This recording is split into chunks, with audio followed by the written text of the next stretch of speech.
Hi,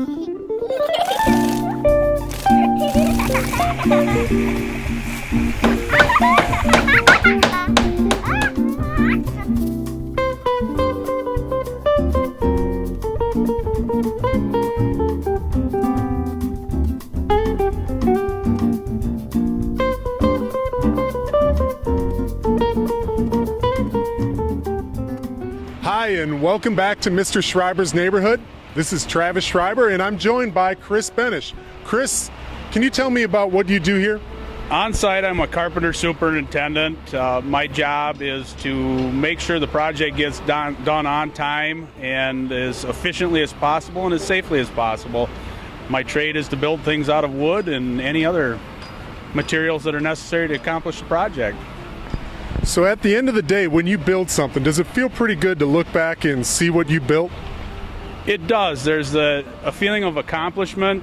When you drive by a project with your family, with your children, you can point it out and say, oh, myself and my friends built that. I think my family's probably sick of hearing it by now, because when we drive around, there's a lot of places I've been. Yep. Well, that seems to be a pretty common theme, a lot of pride in what you do, and it's a feeling of accomplishment.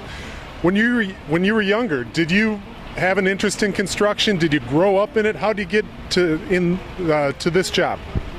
I did grow up in construction. My grandfather started a concrete plant in 1946 when he got out of the service. My job starting out as a kid was cleaning concrete forms when I was 12 years old, so I've been involved with it for quite a few years. I have an uncle that built bridges as a carpenter for 50 years, and my father's been in the Carpenters Union for 40 plus years. Wow, that's a long family tradition of construction. Now, when you're building something, you're looking at plans. Do you ever run into an issue where there's a problem that's not covered by the plans? That's a daily occurrence. A lot of times it's by the hour. There's always something that you need interpretations on and clarifications. A lot of it is resolved in dealing with the architects. A lot of it's resolved in the field by just past experiences and kind of knowing how things go together. So you're working with architects and project owners and a number of different people on the site. Can you tell me how important teamwork is on a construction site? Teamwork's critical. It's probably one of the most important parts of the job. You're dealing with, on a project this size, there's close to 100 people here. You're dealing with their personalities, their skill sets, dealing with outside vendors, numerous architects and engineers, and everybody has to come together to get it done. One person can't do this by themselves. Right. So we have an event coming up on May 9th. It's the Kids Building Wisconsin event at McKee Farms Park, and their kids will have an opportunity to see real construction in action, see equipment.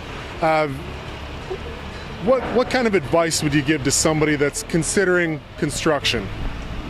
First of all, I would say an education is an important part. Over the years and in history, construction workers sometimes have been looked down upon, but it takes a skilled and intelligent person to do this, what we do on a daily basis. Pay attention to your elders, learn from the people you're with. I mean, you should learn something every day. If you don't, you're not paying attention. Well, that sounds like you need that if you're solving problems on the daily or even hourly on a job site. Well, Chris, thank you for being here and agreeing to be interviewed. Thank you for sharing a few words with the kids. And I'm Travis Schreiber with Mr. Schreiber's Neighborhood, and we'll see you on May 9th.